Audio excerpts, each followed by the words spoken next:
Let's talk about Bring 'Em Before Me. This is one of the most iconic dark side objectives of all time. On the surface, it's the deck that lets you convert Luke to the dark side, reenacting Palpatine's vision for the end of Return of the Jedi. I'm going to zero in on a build of the deck that uses BB9E to inflate your destinies.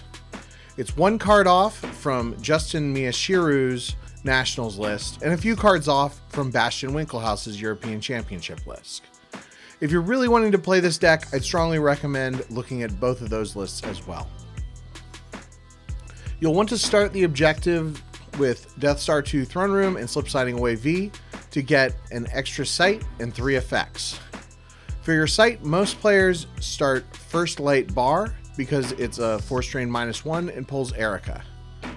You've got a little bit of flexibility with your starting effects, but this version starts I Am Your Father V, Silence's Golden V, and Sando Aquamonster. And don't forget your Destiny and Insignificant Rebellion to force your opponent to either deploy Luke if Vader is present in a battleground site, or lose 3 force at the start of your turn, and to make them stack a card every time they lose a battle, thus adding to your Turn Luke to the Dark Side destiny if you choose that win condition. This deck is not a budget deck by any stretch of the imagination. It uses the Phantom Menace, We Must Accelerate Our Plans, Imperial Command, and Force Push. Of course, you could always use Seal Off the Bridge instead of We Must Accelerate Our Plans, Tarkin Bounty V instead of Force Push, and the Imperial Command combo instead of Imperial Command. Luckily, the list only plays one copy of the Phantom Menace, and I wouldn't say it's required. Your character base is going to be a handful of one-off strong characters and a few key characters with multiple copies. First off, we've got Forlom with Concussion Rifle V, 3 copies. This is key for putting those high destiny BB9s back into your deck, especially after you take them in the hand with Silence's Golden V if you happen to draw one for destiny. Hide Forlom at the Throne Room or another non-battleground and cycle your cards all game. This build runs 3x Lord Maul with Lightsaber because he gets a swing and 2 destinies at +1 each. Darth with Lightsaber would get 2 swings, which can be great if you're expecting decks with stacks and stacks of characters to mow through. This wouldn't be Bring 'Em Before Me without Vader. Decks will run 3 to 4 copies of some mix of Vader V, Darth Vader, Emperor's Enforcer, Darth Vader, Darth Lord of the Sith, and Lord Vader. And of course, you can get Vader's Lightsaber from Reserve Deck or Lost Pile with I Am Your Father V. When choosing which Vader to play, you'll want to consider things like the meta, your play style, which image you like the best, and which version is the first one you find in your box of playables. Gameplay is pretty straightforward. Fundamentally, this deck is about winning battles and getting card advantage to draw high destinies to win battles and cause overflow. Your objective pulls Palpatine, Emperor Returned to the Throne Room, where you get to draw cards all game and pull Emperor's Power to draw an extra destiny in every battle, albeit at the cost of the top card of your reserve deck.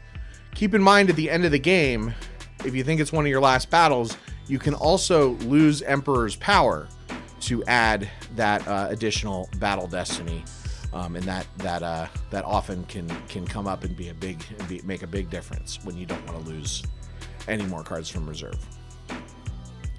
You're likely playing a reactive game and trying to trade one of your characters for multiple cards and overflow your opponent. Deploy Maul or another tough character against your opponent's characters, fight, draw 2 destiny, and win battles. Win battles, win battles. We keep saying win battles. Meanwhile, have Vader capture Luke whenever it's convenient. Once you've got 2 or 3 cards stacked on Insignificant Rebellion, you'll want to use Sith Probe Droid V to send Vader, escorting Luke, over to the Throne Room and start dueling with the 7 side of your objective, which can be done at any phase of your turn. Win the duel with each player drawing 2 destinies and adding ability, and light side loses 3 force. Sometimes, though, you'll need to use your alternative win condition. Turn Luke into Son of Vader and instantly win the game. In order to turn Luke, Vader has to lose the duel and then draw a destiny that totals above 12. Insignificant Rebellion adds 3 to that destiny for each card stacked. The neat thing about BB9 is that his destiny of 0.5 or 5.5, which becomes 1.5 or 6.5 with Silence's Golden V, he also lets you pick the lower destiny to lose the duel against Luke, and then pick 6.5 to be able to win with only 2 cards stacked if you're tracking correctly, or if you have dumb luck.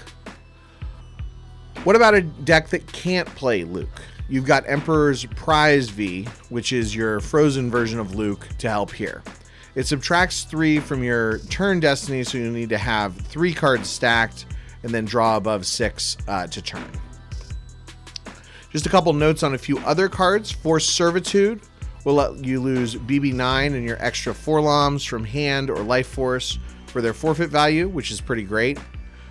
Silence's Golden V rounds out your activation, adds to your BB9 and 4 LOM destinies.